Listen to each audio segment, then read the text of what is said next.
Good stuff. Okay, so we are back for another Good 90.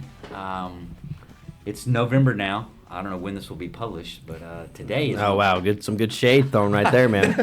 That's not what I mean. And it wasn't even me. Yeah, good shade. If you didn't know, we're like, this is November. I don't think I've posted since, like, I don't know, October, but it's a one-man job over here. So if you want to be the producer of the Good 90 podcast, hit the DMs. We're taking resumes. Yeah, no, that is not what I meant. I just was trying to be relevant in the fact that I know it's November now, but it might be, 2 weeks. It might be January before we post this bad boy. We just had Halloween, was what I was getting at. That was just this past weekend. What is it, the 4th? Today's the 4th? Today's the 4th. It's birthday of Reed Johnson, by the way. Reed Johnson, man. Happy birthday. Happy birthday, Reed. Oh, Rito, man. He's 24. God, Man, he's you were old, dude. old. So, yeah, so happy birthday to my son up in Rogers, Arkansas. So, yeah, good stuff. And he's part of the inspiration for this podcast, honestly. So it's kind of cool. So I think he was definitely one of the first listeners as well. Oh, 100%. Yeah. A true fan. I don't know if he still listens. Does he still No, listen? he still listens. Really? He was talking to me the other day, and he was like, he always listens in the gym, and like when we're having like a conversation, like bickering at each other, he'll like say something and realize that he's not talking to anybody. That's good, Reed. That's good, man. Yeah, I love you, Reed. Oh my goodness. Yeah. So Halloween, we did not do any dress up stuff for Halloween. I wasn't even in town, so I was in the woods. So, did you have you were dressing up? Did you have a costume? Yeah. I was dressed up as you were dressed up. Yeah. I was a hunter. Yeah. Okay. Yeah. What camo pattern? Nah, just jeans and boots and camo jacket. So true Louisiana redneck. About what was in my. Hey, let me rephrase. I was a duck hunter. Oh, okay. Because the waders are on the bottom. You just gotta wear your jeans. True. Oh, I know anything about that, man. I don't know. Wait, if you were a duck hunter, and I thought. All right. I thought Celie was like. Okay. Yeah, she was a deer. Yeah. Well, that was the pattern I was wearing, but I go deer hunting in duck hunting clothes, I guess. All right, just making sure that she. If I'm sitting in like a box stand, that deer don't see my legs. I was just making sure that you did actually go to you dressed up with your girlfriend. That's what I was making sure. Yeah. No, I left her out. You to weren't dry. chasing this, and she was over here. I was just I making left sure. her out to dry. Make sure you're all coordinated. There's probably about 5 or 6 hunters there, actually. So Oh yes. there was Yeah. there was probably about 5 or 6 deer there too. So Gotcha. they must have coordinated or something, or they were just out that night. So They were just out. They were moving pre-rut. It was pre-rut. Oh my gosh. Oh my gosh. So did y'all do a Halloween lift? No, we did not. We had a lift that morning. It was bright and early. We didn't do anything fun, and then we just spent the whole Halloween driving to Arkansas State. That's right. And then we went to Chipotle that night, and we saw a bunch of people and the outfits and all that, and because they realized I think it was like $6 entree at Chipotle, and we're like, dang, we didn't think about that. But I mean, we were wearing like baseball stuff, so we were thinking about getting away with it, but they weren't buying it. So. I dressed up as a baseball player. Yeah, they're like The whole just baseball get in line. Yeah, just get your food and leave. I was like, all right. We had 50 guys with us, so they were, yeah. But that was my Halloween night, just going to Arkansas State, practicing. So, Yeah. Oh, yeah, that was pretty much it. That's funny. Oh man. What about you? You were Top Gun, right? I was Maverick. Yeah. Went back to the 90s, man. Yeah. My role in Top Gun back in the day. Shout out my mom. She almost named me Maverick. But. Did you? So you were young Maverick, not old Maverick? Oh yeah. I was. No. You could never tell I was how not- old Tom Cruise is. I was not Scientology Tom Cruise. I was That's true. He's like peak of his career Tom Cruise. Doesn't age. Yeah. Okay. Nah, he's He probably doesn't what age. 55? He's older. Older? No, he's older than that because I'm Old 60s, I'm yeah. 54 and he's older than me. Yeah, he's in his 60s. Yeah, he's old. When Rain Man was his first movie he ever did. That was Yeah. like in the 80s, right? No, he did other movies before that. He- But that was like his first big one though. No, No. Risky Business, All the Right Moves. Heck, he was in. I don't even know why I'm Outside. talking about look, movies with this guy, We got man. a fan over here. I'm not even a movie guy, man. No, I'm just old. I've existed. whatever. She's been around the block, man. All right, so enough of that. He's still doing Mission Impossibles, like Yeah. jumping off This is like the 10th one. cliffs and everything, and he still looks like he did in Jack Reacher. Jack Reacher. Oh yeah, Jack Reacher. Yeah, I was thinking of the new show, Jack Yeah. Reacher. That guy's a giant. Yeah, whatever. Alan Richardson. Anyways, so Jake Griffith, you're our guest today on the Yeah. Good 90. We're glad you're here, bro. Yeah, it's an honor to be here. Thanks for having me. Jake plays a little ball at ULM, and so just kind of tell us a little bit about your. These guys don't know you like I do, Yeah. so give us a little bit of backstory, a little intro. Yeah, my name's Jake Griffith. I'm from Fort Myers, Florida, so I'm not familiar with Louisiana, but I'm blessed to be here. Born and raised in Fort Myers, then got the opportunity to play here in Louisiana. Found out I had a year at D1, and now I'm talking to you guys here at November 4th, 8 in the morning. So Yeah. yeah, I'm very excited. And just coming off of so you had Friday and then you had yesterday. What was the innings total?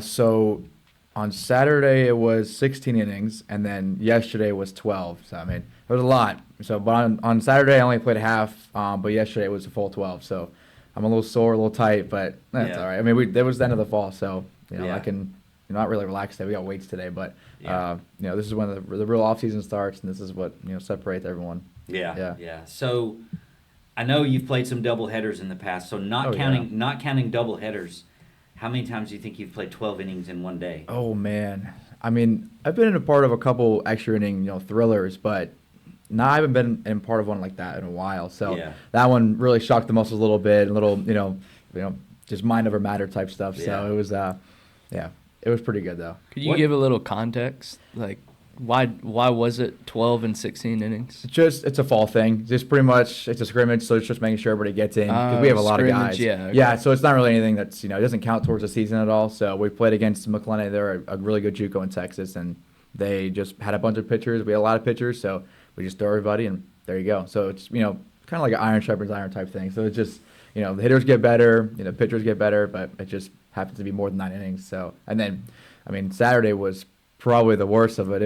We were at Arkansas State, and it was probably low 50s and just raining the whole time, and it was just really bad. And after I played, I was just shivering. I was freezing. So it was not eventful weather, but it's over with. It's over and done with. So yeah, That is miserable. yeah. Did it rain here this week? It didn't rain here this week. Saturday did.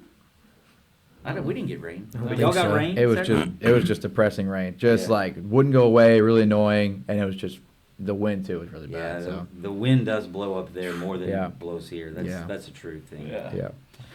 That's not, and you're an outfielder, so you're just out there. Oh yeah, it was really good. I think like the weather teased us. The first inning was like sunny, and then I could see the storm just coming in. I'm like, all right, here we go. So I'm gonna bunker down and run a couple more sprints in the dugout and just stay warm and all that. But Yeah. second I stopped playing, hoodie on, compression, long sleeve, yeah. And Right. it still didn't work. It was Yeah. still freezing. Still cold. I'm not used to this weather. I'm used to 95 and sweating my butt off every day. So I'm learning about everything here. So the weather, the team and everything, and just being around Louisiana. So yeah. What's the coldest you've played in, like pre here, like because being in Florida? Yeah. Oh yeah, Florida. I mean, probably average around Florida's. I mean, you're talking 80, 90 degrees. But we went to a couple of years ago when I played at University of Tampa. We went to some team in Georgia, and it was probably a good 40 degrees there. I mean, it was nice. I mean, February. I mean, just perfect winter weather. Yeah, Yeah. it was cold. It was very cold. So I was probably in 3 layers of clothing and just just getting by. But that was probably the coldest. But we've been grateful to played in a great state of Florida and just have a lot of good weather. So it was just the rain that was the worst part, especially like in the fall and the summer. Just rains every day, so it's pretty like all right, you can't really plan anything. Yeah. It just rains. So, Yeah. but now it's probably great weather. Yeah. So you just plan on the rain, right? Yeah. Just playing in the rain. Yep. Just finding a way. Yeah, for sure. Oh yeah. Well, cool. Well, just kind of tell us a little bit about your story, like with Christ, and what that looked like, before you started running with Him. Give us a little bit of stuff on that. So obviously I was born in Fort Myers, Florida.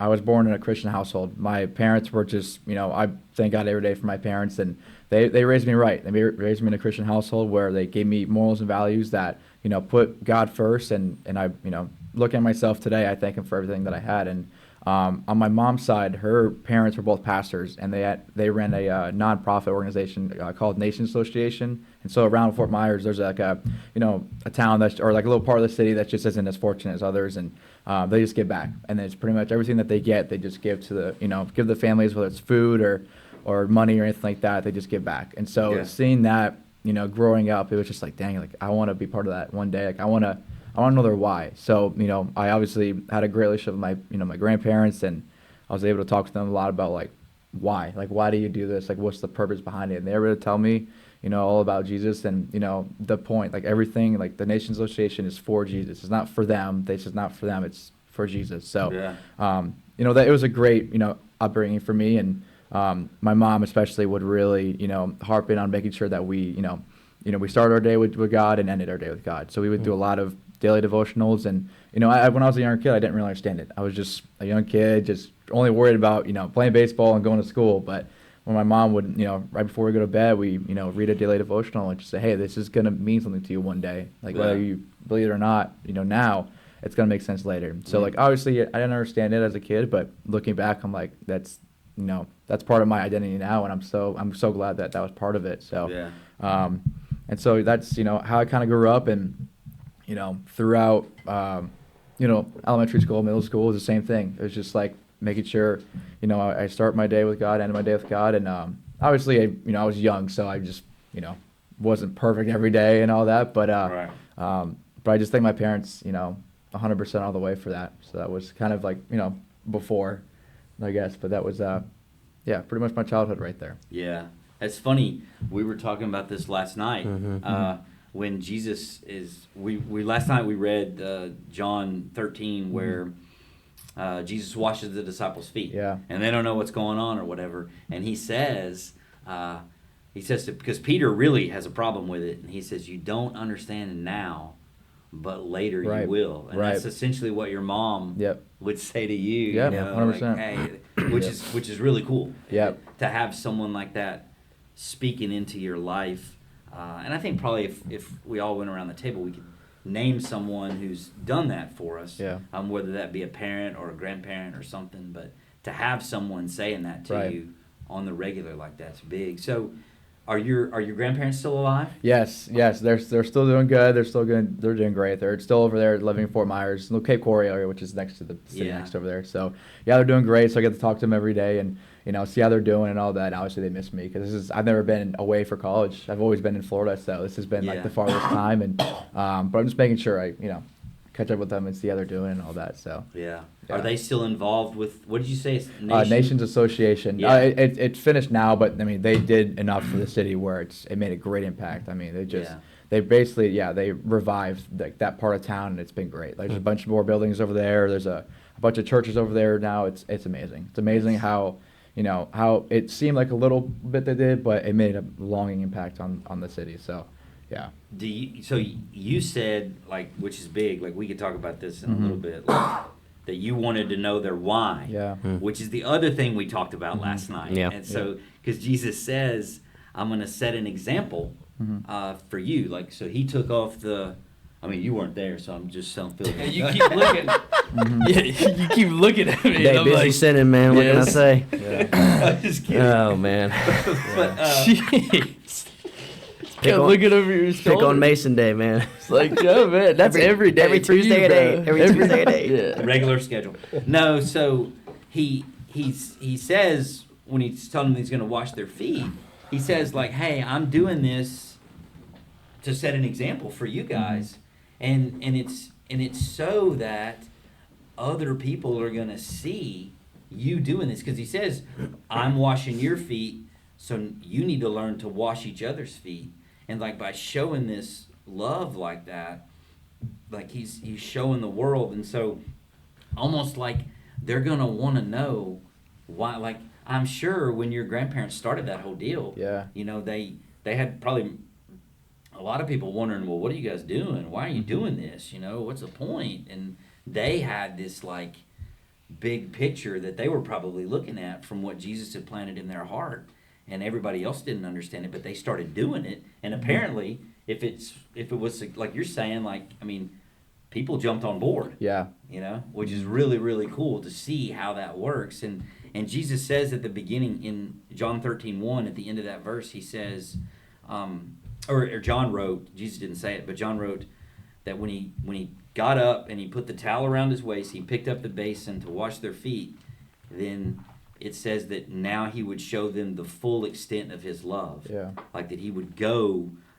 he would show them like this is how far you go to show the love of God, which sounds like that's what your grandparents did. Yeah, yeah. I think it's funny that, you know, in the book of John as well, in chapter 1, it talks about this light of the world coming to save us. And so for Nation Association, their like logo was like a star, and it was having that light shine down. So it's this overall theme of, you know, this light coming down and, you know, being a light for everyone. And so obviously, you know, Jesus wanted us to follow in his example. So, you know, they took on to that, and, you know, they're now, you know, they were a light for everyone's lives, especially for those families that, you know, didn't have, you know, anything to, you know, have anything the next day. So they were able to, you know, help them out a lot and be that light. And then when they ask why, they can point it right to Jesus. Yeah, yeah, that's so cool, because also, like John 1, it says that the Word became flesh and dwelt among us. Yeah. And a lot of people read that as, depending on your translation, it said he tabernacled among us, like he came and he was among us. Yeah. And some people will say, I think it's in the Message translation, maybe it says, Jesus moved into the neighborhood, essentially, which is what your grandparents did. Yeah. Like they brought Jesus into the neighborhood, it sounds like.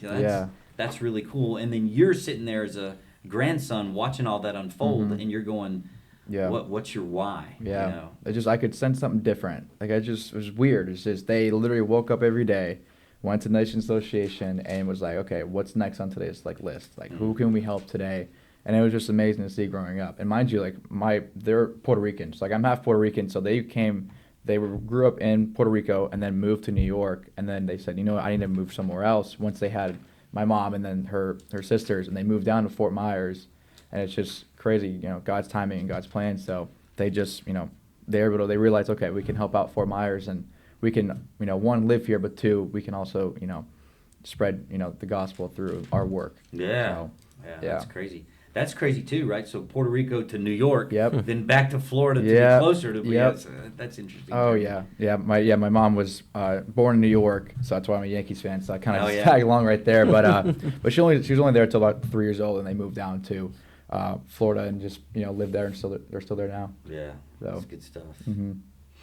Good stuff. So like so that was sort of the foundation, I guess, for your faith, and then what happened next? I mean, eventually you had to become a teenager and be a little bit of an idiot. Oh yeah, or whatever, so. Yeah. I guess for me, I you know, unfortunately, I had to, you know, mature a little early, I guess. So my you know, as I go through middle school and all that, I could you know, I was doing my baseball stuff, you know, having fun and, you know, just being a kid, you know. And then I'm not sure why, for some reason, I think my mom just kind of got stressed, or just trying to, you know, be the perfect child, because mind you, if your parents are both pastors, it's really hard to kind of not think in the back of your head, like, can I be perfect? Like, how can I be like a perfect pastor's child? You know, we see that all around nowadays. And so she ended up, you know, picking a bad habit of, you know, drinking. And so it just, you know, I didn't really pick up at first, but then you can kind of tell, like, her actions weren't the same. And I would say I'm younger, so I don't really understand, like, the mannerisms of drinking and all that, and like what happens and all that. But as I got older, I got to realize, and I was like, okay, like, it's starting to become a problem. And it really took a toll on our family. It was very weird to see someone who, you know, gave you the word, you know, spread the word, but then also was dealing something inside really bad. And obviously I couldn't do anything. I'm a kid. I just, you know, this is my mom we're talking about here. So, so this kind of happened throughout, you know, going to high school as well. And it just got, you know, it got rough. So, but while that's going on, I try to stay focused on my baseball. And, you know, after I graduated from high school, I ended up committing to Hillsborough Community College in Tampa. That was just a walk-on spot. That was just very, like, last minute, like, because of COVID. I graduated in COVID, so there was no schools available. That was just a shot in the dark. And you know, I went to Hillsborough, you know, Community College, and because of COVID, every player that played at JUCO got another year. So when I got there, I'm technically playing against 3-year guys at a 2-year school. So it was very challenging for me. And then you know, the coaches ended up redshirting me. So basically, I just got the year to not really play and just train. So it didn't go against my overall, like, athletic eligibility. It was just for me to just sit there and watch. So it was very hard to, see my mom kind of deal with this in the background back at home, and then, deal with this as well. But, but I still had a firm foundation in God. And so I just made sure that was first and, trust his plan. So I ended up getting my opportunity to play at Hillsborough Community College. And that first year that I got to play every day, it was great. Like I still to this day I've never felt that good swinging a bat ever. It was just amazing. And, it felt like I was hitting a beach ball. It was just, everything was great. And then I get a call one day from my aunt, my mom's sister, and she calls me, and she was like, "Hey, like, you should probably come home." And I was like, "Why? What are you talking about?" She's like, "Yeah, your mom's not doing so well."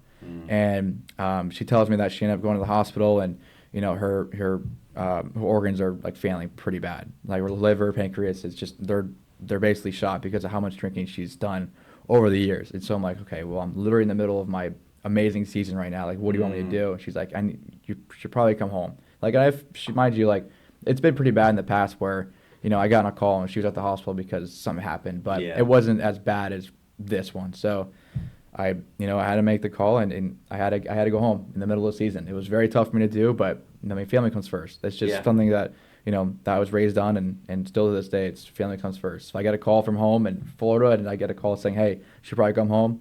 I'm going home. Right. So, Yeah. I went home, and the doctors told me that her pancreas and her kidneys, they're just failing. Like there's just her chances of survival are minimum, like slim to none. So that was it was just a very, very rough couple of months right there. Just being on top of the world, and baseball was like my getaway from all this stuff going back at home, and being able to just go, okay, I can just focus on baseball and have fun, and then worry about that stuff later. But now it felt like the two were meshing, and I just couldn't get away from it. So obviously all my family was there, so at least I was there to be around people that I loved, and they were to comfort me and all that. Because mind you, like I was 20 years old. It's still hard for me to kind of digest all this stuff, So I think I was there for about a week, and on March 4th, 2022, she ended up passing away. So as a kid in college, it was very, I questioned a lot. I think I had every right just to question, like, why this is happening to me. And obviously with my faith, I kind of like put a little wrench in there. Like I doubted a little bit. I was just like, okay, why? This was the person that, you gave me, who basically got me closer to you, and now you're taking them away from me. So I didn't really understand it. So it was a very, tough decision. I ended up trying to, I talked to my aunts and my uncles, and just trying to figure out what I should do. Do I just stay home with you guys, or do I go back to my season? Because mind you, it was March. So like I still had 3 months left of the season. So, but my family told me that like my mom would want me to go play. Like she was my number one, like biggest supporter. Like mind you, like when I was a kid, like she's Puerto Rican, so you can imagine how loud she was in the stands and all that. So it was, she was my number one fan. And so why wouldn't I go back and, continue playing? And I decided to go back and finish my season. And it was probably the hardest transition I've ever had. Like it was just hard to focus. And I remember, just going back, and, the first couple of games I would just, get on that field, and it would be hard not to think about my mom. Yeah. And so it's so hard to focus and just get back on track.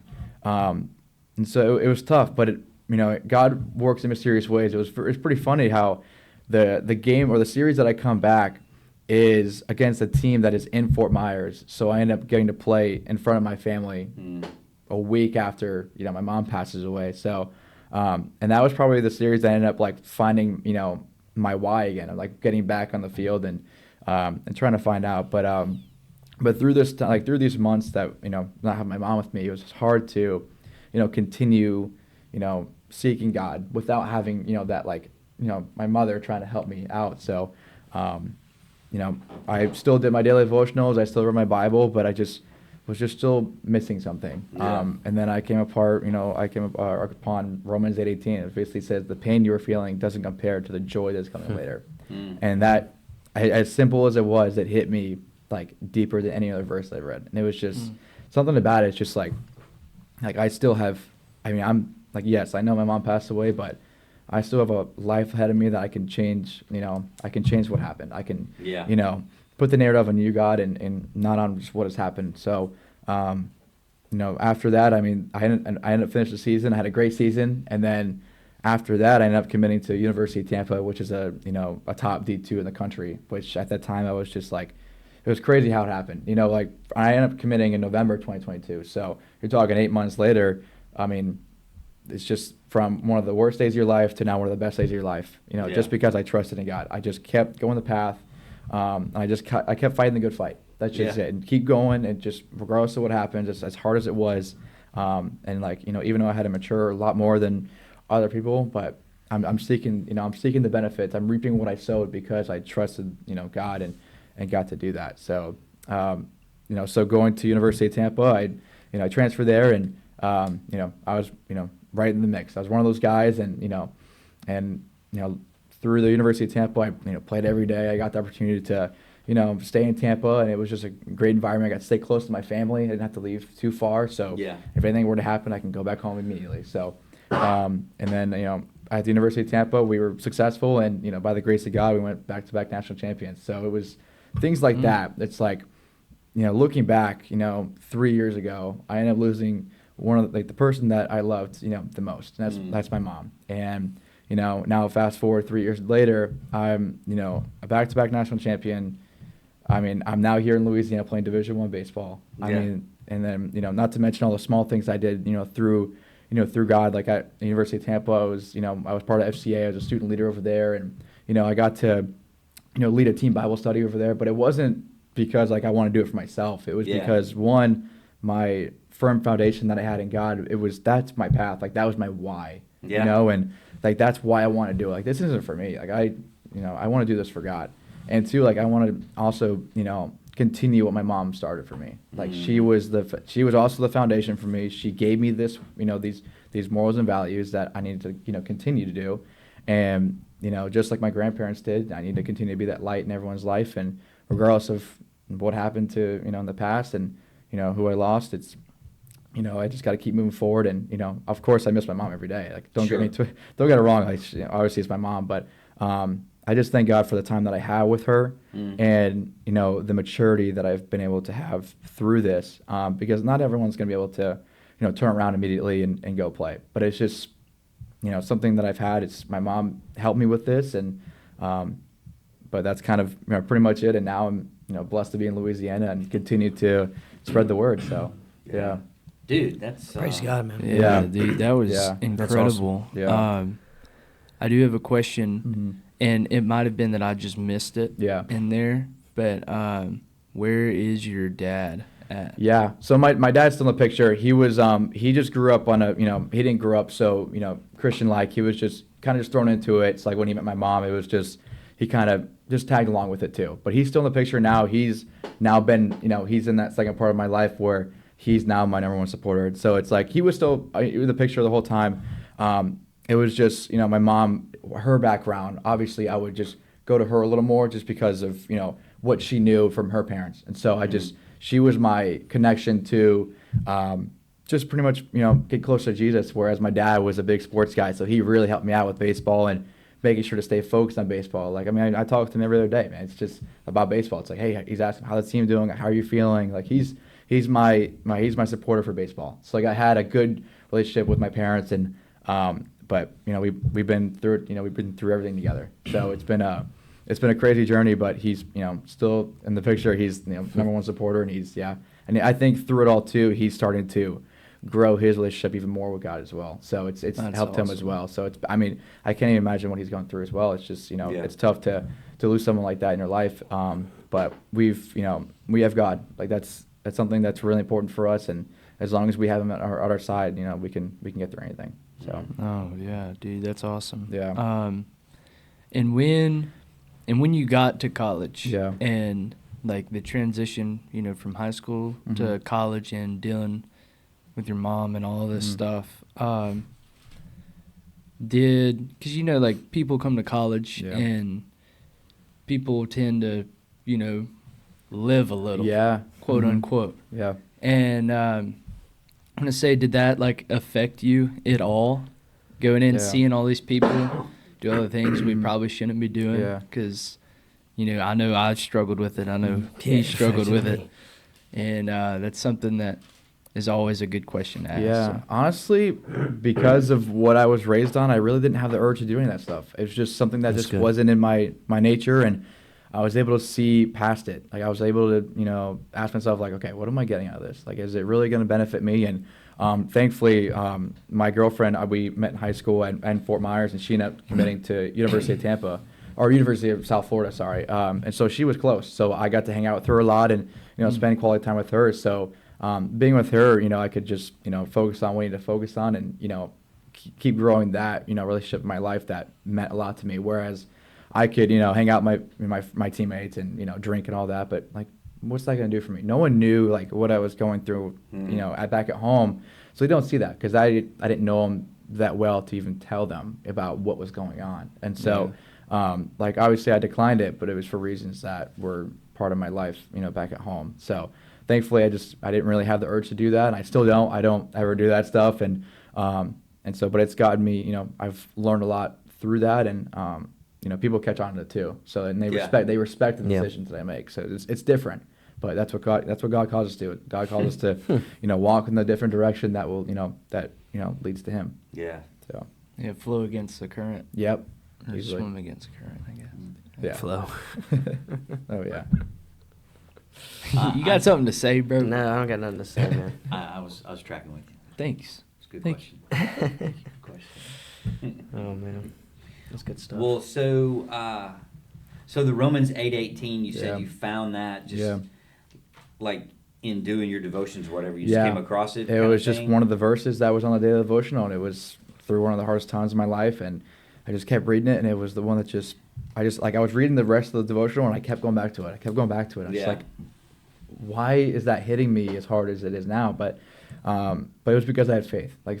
I had faith that even though I was going through the hardest time in my life, that there's going to be, there's going to be better times ahead. Yeah. And there was. I had success in baseball. I had success, getting people to Jesus. I helped my entire team. I helped the championship team get closer to Jesus, and that's I thank God for that. Like that's just not me. Like I was just the messenger, man. I was just giving them the gospel and just getting them closer to something that means just more than baseball and everything like that. So that verse it hits me, and it's just something I can always look forward to. And whenever I read it again, it's like, yeah, I've been through a lot, but God got me to this point, so I'm grateful. That's funny how that works, right? So it's very similar to baseball. Yeah. Like you're a hitter, right? So you go to the plate, and you don't always hit a home run. Yeah. You don't always, get on first even, right? Yeah. But you keep going to the plate, and you keep Yeah. going to the plate, and then every now and again, you put one down the line or something, and you end up on second. Yeah. And it's kind of like that with God and reading. Yeah. You're in that daily devotional. You're in that daily devotional, and it's all good and it's all benefiting you, but you don't always see Yeah. But then you come across that verse that hits right where you needed it in that moment. Yeah. And we've talked about that before, how God is Yeah. is clutch in that. Like God is always on time. He's he's always clutch. on time. Yep. We're slow to we Yep. struggle to get up to speed. Right. But when those two things match up, Yeah. then look out. Yeah. Because that's when something can happen in the world. Right. And I think Jesus said that about the disciples. Like they didn't always get it. They were Yeah. with him day in, day out for 3 years. They had a lot of whiffs at the plate. Yeah. I mean, Peter Yeah. walked on water and then he started sinking. Jesus called him the rock and then he has to call him Satan. I mean, they have all kinds of ups and downs, right? But in those moments where they got on the same page with him, Yeah. it was like you said, it was like they were hitting a beach ball. Right, It yeah. was right there. And so that's why I think it's important to stay in the Word and to stay in like community, like with Bible study, and keep having guys around you that are 100%. encouraging you, because man, there's a lot of days that are going to be flat. Yeah. But then every now and then, there's a big uptick. Yeah. And if you're in it, then you're ready. Yeah. It's kind of like if Yeah. you're sitting on your pitch, Yep. then you're ready. Yeah. You get what you need out there. Right. I mean, of course, I picked the one sport that failure is literally the definition of baseball. I mean, you could 3 out of 10 times you're a Hall of Famer. So Yeah. and it's funny you said that because last night, I'm not afraid to say it, but I went 0 for 6 last night in a 12-inning game. Yeah. But because I was remembering the verse and remembering all these verses that connect with me, it's like it just doesn't matter. Like this is just, mind you, it's fall, but like this doesn't define who I am. Right. What defines me is the next at bat. Like thankfully I ended on a great swing, but didn't have anything to show for it. But I know inside, like, that is part of the process. You know, it's the same thing with getting closer to God. It's like the process, and obviously, you start from the ground, but the only way to go up, the only way to go is now up. So, every day is a process. Even now, like, I'm one of the oldest guys on the team, but I still learn every day. Like, I'm still learning from other people and their experiences, and what verses stick to them and all that. So, it's just been, it's been a grind. I'll tell you that. But it's been, a grind that's worth, grinding out. So it's amazing that I got to have a sport that has so many just life lessons in it, and it connects with God and the Bible and the same things, especially when Jesus was alive and with his disciples, and what he talked about when they just doubt God for a second, they go back to earth and they just realize they need God, they need Jesus in them. So it's been a grind, I'll tell you that. But yeah. Yeah, that's good. That's good. Yeah. When you were talking earlier, and then Jake, when you were just talking about ball, like, just consistency is the word that just comes to mind. It's like I mean, I've had multiple days at the plate where I've gone over, just hit the gopher, but like it's the fact that, hey, you get the opportunity to go up again, and we get the opportunity every single day to go to the Father and meet the Father, and just the perfect thing about it is that Jesus is just so consistent every single time when we aren't. And I just think that's such an awesome God that we serve, that he is so consistent even when we aren't consistent, and when we are in the valleys of life, and like, those valleys don't define our worth. Like, some days, we talked about it last week, like, some days I don't want to wake up and read my Bible, man. I just don't. I don't feel the need. But that does not define who I am in Christ, because Jesus already defines me through his blood. Right. So just the consistency part of, like, man, it blows my mind. It really does. And baseball, like, you're talking about, like, the life lessons, man. Like, I love baseball. It's my favorite sport. Grew up playing it. And it's taught me so many life lessons. But it's so cool how I think the biggest thing I've taken away from baseball is my faith. Yeah. Like, it is the connections that it somehow makes and interweaves its way in there.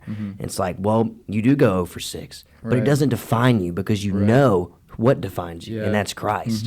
I just think that's so cool, man. It's awesome.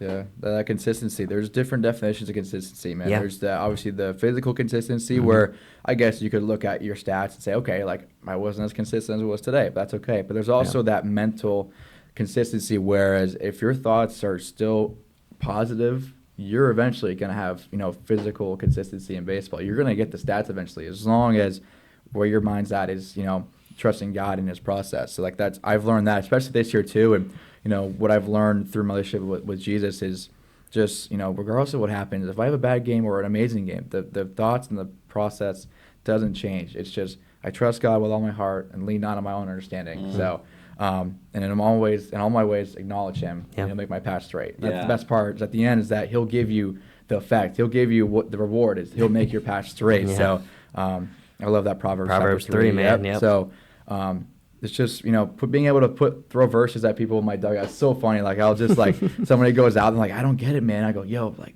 Romans 8:18. They're like, what? And then they're like, I'll explain later. But but it's just being able to just remind myself of, who I am, and I'm a child of God, and I always will be. And nothing, whatever I do on that field doesn't define me. I'm defined by Jesus and what he did on that cross for me. And he, I was made in God's image, and that's never going to change. Yeah. So. Oh, absolutely. Absolutely.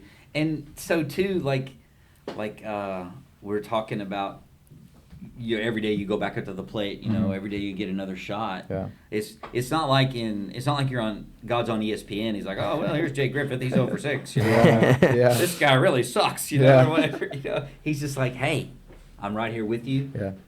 So what? Just forget that. Yep. And we're gonna move forward from today.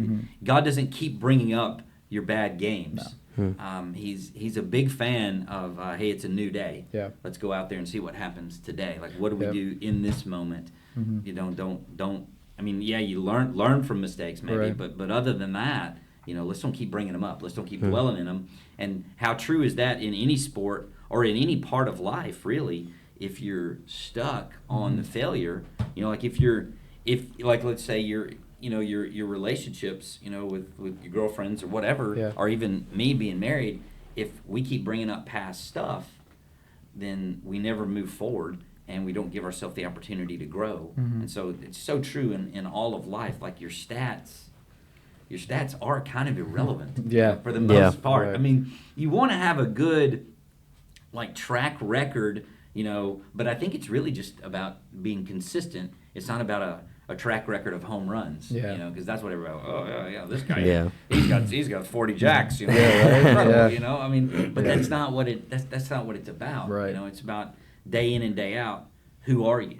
Yeah. It's not about you bringing Celie flowers every day, but it's about you having the same consistency and character. Like that's ultimately that's what she wants, and that's what is going to bless her, and that's what's going to benefit you guys. I mean, yeah, romantic gestures are awesome, but you don't do that every day. Then you're just building up fluff as opposed to consistency of character. Like that's kind of what I think about. That's not an excuse for you not to get her flowers. Yeah. I'm talking to myself. Take notes. But even I mean, you still need to do those things, but it's that consistency that in the end. And so you talked about Jesus is your why, and I think that's kind of a popular thing, what's your why, or all this kind of stuff, or start with your why and all that. So if you're any of you guys can chime in on this, like how have you seen when you've not understood that, when you've not had your why, in any phase of life, and in particular as you're looking now as people who are trying to follow Christ, why is that such a? I know this seems like an obvious question, but practically though, why is that such a big thing for people your age to get right? Yeah. Your why? Yeah.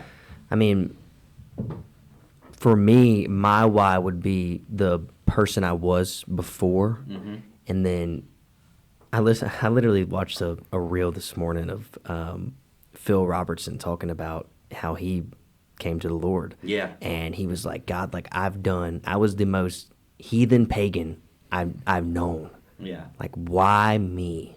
And then Jesus I don't care about that. Like, if that was the case, if you were supposed to be perfect, if you could strive to be perfect, I would have never came down and gave my life on the cross. When we took our first breath, we were sinners, born sinners through one man.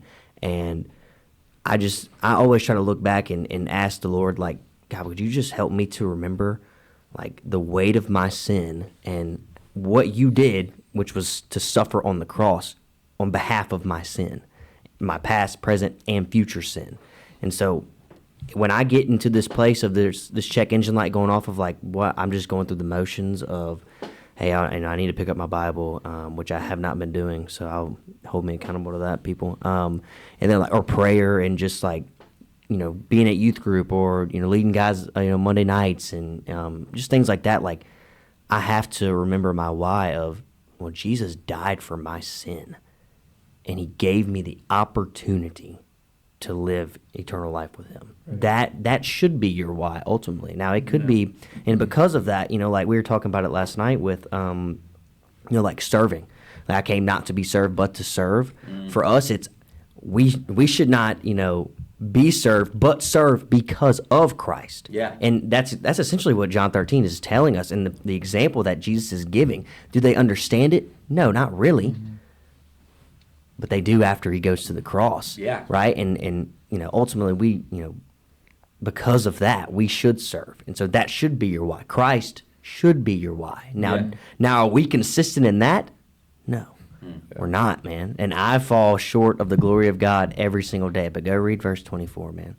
It's just because of God's glory and what he's done for us on the cross. We are redeemed and valued, and we're seen as we're seen spotless, and because of Christ, that should be your why. I think for me, that's something I have to wake up every day and see, hey, Jesus, you are my why today. And a lot of times I'm not good at that, man. Sometimes with, school or fraternity or put anything in there, man, it's just, a lot brighter than what it should be, but that is your why. It should be your why is Christ. But that's the cop-out answer, I feel. But like you were saying, that's it. It's just Jesus, man. It's nothing I've done, Yeah. For yeah. sure. No. And okay, you might have, the answer, like, that was awesome. Like, I'm not saying that was not good or anything, but did you ask what, like, is not, like, when was a moment that, like, Jesus was not our why? No, kind of what I was getting at is why, like, everybody, like, why for people your age, I think for anyone, anybody, any age, knowing your why is important, right? But what about it being, like, 18 to 22 to 24 to 25 or however old we are? Like, having a why, like, knowing your why then, like, why is that so important at that age as opposed So to... I just didn't answer the question. No, you're fine. No. You did answer it. No, but- you answered it, but, like, I don't know, in my brain, I heard, like, when was a moment in your life when Jesus was not your why? Well, you could... You can answer that. Well, look, I don't know. It's America. I mean, Yeah. you know, I don't know. It not gonna stop it just you. threw me off, but Well, I just Yeah. see a lot of people. I think that's the problem. Is people, especially when you're younger. But I think this it happens throughout life. You hit moments where you just lost and aimless. And I feel like Jesus is that. I had a guy tell me this one time. Like, he's true north, and so just point toward him, and then figure out everything else. Like, know where true north is, and then navigate what else you have to do. Like, kind of like even in playing baseball, you know, okay, what we want to do is we want to be on top at the end of 9 innings. That's where we want to be. Now, what do we got? There's a lot of baseball between the start of the game and the end of the game. Yeah. What do we got to do to get there, right? And so, just the same thing with your life. There's a lot that can happen between here and here, but if he's true north, and that means you always know where you are. You always know your navigation. You always know kind of your boundaries. You know how to go through life. And so, but a lot of people, I feel like they don't have that. And especially at y'all's age, when they don't have that, and they're kind of thrown out there to the wolves, and then you really got it because, like, you got thrown out there into it, and then you lose a valuable person in your life that's like shapes you in such as, amazing way, and then she's gone, and so then you kind of lose some of your navigational techniques. Well, I don't know, and so I just feel like harassed and helpless, like sheep without a shepherd, like Jesus talks about the crowds. Yeah. Right. I feel like that's really the world right now, but in particular, I think it can be y'all's generation, because they're trying to follow anything and everything. Yeah, I see what you're saying now, like why it's so important for our age to have why, because we get thrown off very quickly and easily. Yeah. So like I'm saying, I'm not very consistent with having Jesus as my why. Yeah. Do I know? Yes. But I get easily distracted. Like Paul talks about the sin that so easily besets you, and like we see the world because our flesh is sin. Like it just is. Like we were born into it, and so it's a constant battle every single day to deny yourself. To pick that why and to see that why, and a lot of the times we don't. But knowing that why, like you're saying, the true north thing is awesome. Like, man, when about a year ago, almost in about 2 to 3 days, my life drastically changed. But I knew true north. I knew where to point to, and you said it beautifully. Like then you just figure out the rest, man. And that really is the truth. What it is, like, even though we get set off of we're going east or west or south, whatever. Like if you know that true north, you can always point back to it and continue your walk with Christ. And that's that is grace. Yeah. That's grace. Yeah, yeah. I've been lost in the woods multiple times, even on my own property. And but what keeps me finding my way out is if I can just find a certain point that I know, okay, I know where I am now. I know where this is, then I figure everything else out. And that's where I think what I think Jesus really offers us. And so that's kind of what I was just kind of rambling through that. So. And Jake, so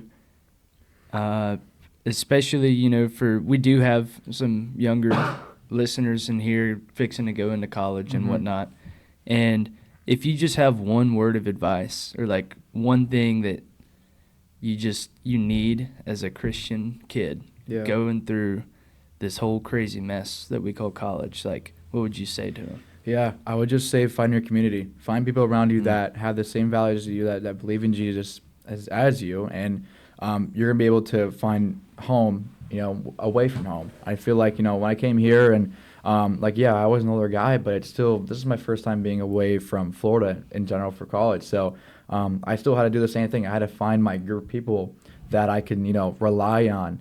And, I can talk to them about, how I feel about God and all about that. And, I felt a sense of, of peace and just calm. And so I encourage them to, just take that leap of faith. And if you see someone wearing a cross necklace or a cool verse on their shirt, talk to them. And I guarantee you guys are going to be friends in the next couple minutes. So it's just being able to just, trust in God and just say, Lord, I trust you with, I trust you with just being able to go out and see people and just talk to people and all that, and you're gonna have a great friend group at the end of the day. So, it's tough. It's tougher nowadays because everyone's just, the world tells them to just stay to themselves and just be independent, but God tells us to be dependent on people that also depend on Him. So if you can do that, college is gonna be a lot easier for you. So yeah, I would agree with that. Yeah, I fully agree with that. I would agree with that.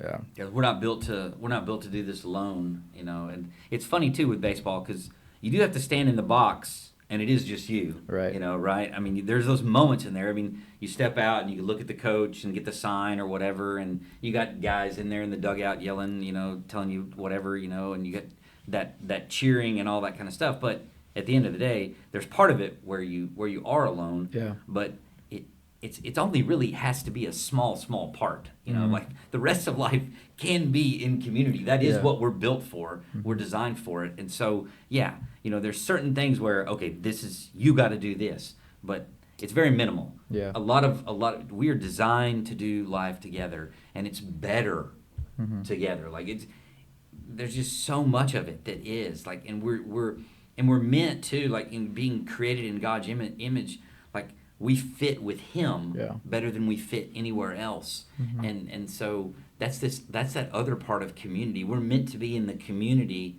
of the Trinity, Father, Son, Holy Spirit. Us, like we belong in there, and so I think you're right, man. Like our society tells us, it's you do you, and it's you take care of number one, and be independent. Don't let anybody influence you or whatever, right. even though.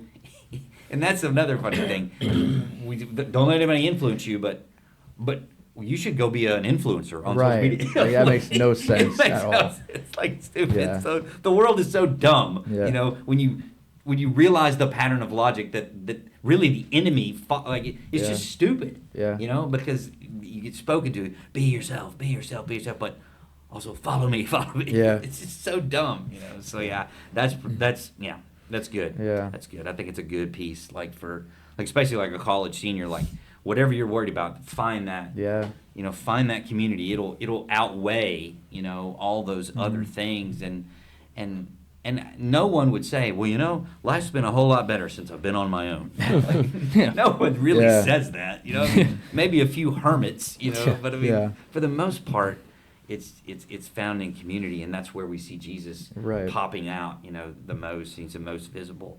Yeah. It's supposed to look like that. It's a good question. Yeah, even if you are alone too, like, Jesus tells us that He's never going to leave us nor forsake us. So even if we do feel like we are the only one in the room, you're not. You're not. So, like, Jesus is with you. His Spirit is with you, and we can grow that and talk to Him through prayer. Yeah. And that's why prayer is so important. It's been amazing in my athletic career, and just being able to, talk to God whenever I want to. Like, before every at-bat, I pray. I have to pray because I can't do it alone. The second I try to do it alone is when it just goes off course. Like, I may see some success, but the enemy wants me to believe that I can do it by myself. Yeah. That's good. So, but talking about Philippians 4:13, I can do all things through Christ who strengthens me. That's it, man. I can't do it through the enemy. I can't do it by myself. It's through Christ. Yeah. So. Yeah, that's a good point. Like, when you're in the box, you're actually really not alone there, too, because Christ is with you. So that's a great point. Yeah. Whatever your box is. True. Because we've all got them. Right? Yeah. So, for sure. 100%. Okay, so give us your funniest baseball story. Okay. So my first year at University of Tampa, we were, being a top D2 in the country, we were always seen as like the villain. So we're just like, all right, so we're gonna embrace this role as we go into playoffs. So you're LeBron James. pretty right, Yes. in a way. But so we make it to the World Series, and it's in Cary, North Carolina. So it's a great spot over there, and our whole theme for the year was on the bus. We play this game called Mafia. So I pretty love much, Mafia, Oh, man. it's so good fun. Great game. Pretty much, you're just on the bus. You try to figure out who's part of the Mafia, and the townspeople try to figure out who the Mafia is. So we were like, you know what? Since we play us on every second on the bus, and we've had a lot of bus trips that year.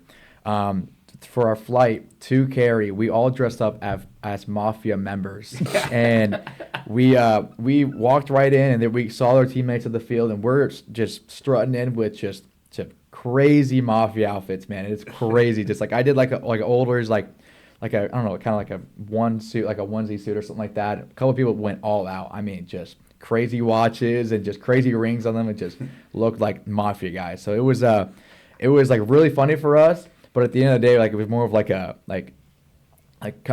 we're being just competitors. We're like, all right, we're gonna be the villain. We're gonna embrace the villain arc, and we're gonna just we're gonna beat these teams. And crazy enough, we went 4-0 and won it. So it was crazy. But the pictures and videos are hilarious, man. Just we look like idiots in the airport. I mean, mind you, our flight was like 6 in the morning, and we just show up in Mafia outfits. We have 35 guys. It's like, all right, like I wonder what everybody was thinking, but it was very funny, but.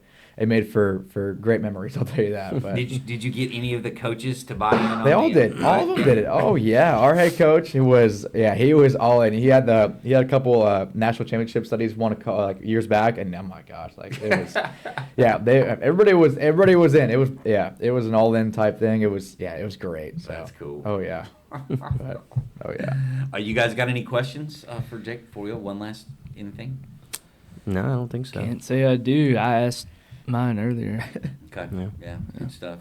So, any Warhawk shout outs you need to make while you're on here? Warhawk shout outs, man. I mean, I got to just shout out my little crew over there. I mean, shout out Micah Dean. If you there's one guy you get on a podcast, it's him. He was his dad's a pastor too. So like when he talks, he's got it. Like he's got the flow. So that's one guy that I'll shout out. He's a great guy in the field. He's a leader. Come from Kansas State, so he's one guy that you look at him, you can see the light of Jesus on him. So definitely shout out him. He's been a great teammate, and a great friend too. Good deal. Yeah. Good deal. Yeah. All right, Micah, you're you're up now, buddy. Dick talk. Get the call. Oh yeah. That's right. Good stuff. So thanks, man. Yeah. No, for thank you for having me. And, and more importantly, just thanks for being who you are. Yeah. And I know that's an encouragement to me, and then especially even connected to baseball and seeing you live that out with those guys. That's incredible. I know it's one of those things. Maybe you may not fully understand it now, but boy, one day you're going to understand it in all its fullness. And I think you get a lot of it now because you've got your, why you're here. But man, there'll be conversations that you have this year throughout this season that you won't know the full ramifications of them until later. And I tell these guys this all the time too with their fraternity. There's conversations that they're having now. There's guys that are watching them now that Jesus is doing something now, and they're never going to see it. They may be at a reunion or a wedding, in 10 years or whatever, and they're going to hear this incredible story that started way back in at ULM when these guys are like juniors and seniors, and some freshmen like saw them, and then that impacted them, and then that impacted another kid, and the ripples are just incredible. So, thank you for being willing to put yourself in the mix with God, just like your grandparents did. Yeah, no, thank you for giving me the opportunity to do this. I mean, one of my goals was, when God told put me here in Louisiana, was to keep spreading the word, and I believe that's part of my purpose here, and it's to keep spreading the gospel, and you guys gave me the platform to do it. So thank you guys for that. Nice, dude. Yeah. Shout out to what do you call your grandparents? No, just grandma and grandpa. That's it. Yeah. Oh, come on, man. Not really. Man. Yeah, they didn't make me speak Spanish, so it was just a very English language household. So. All right. Oh, yeah. I figured you had some really cool names. Yeah. Puerto Rican. And it's nice to talk about baseball for once on the Good 90 podcast. Yeah, how about that? Go figure, right? Oh yeah. Well, we're gonna do it again, so we'll get Mike on here, and Zach White still loves this one too. So, yeah, good deal. We could catch him one day. Yeah, one day. All right. Well, that's a good 90 for Yeah. sure. Thanks That was for a good running. 90, man. Great Yeah. 90. Adios. Yeah. See y'all later. See you, sinners.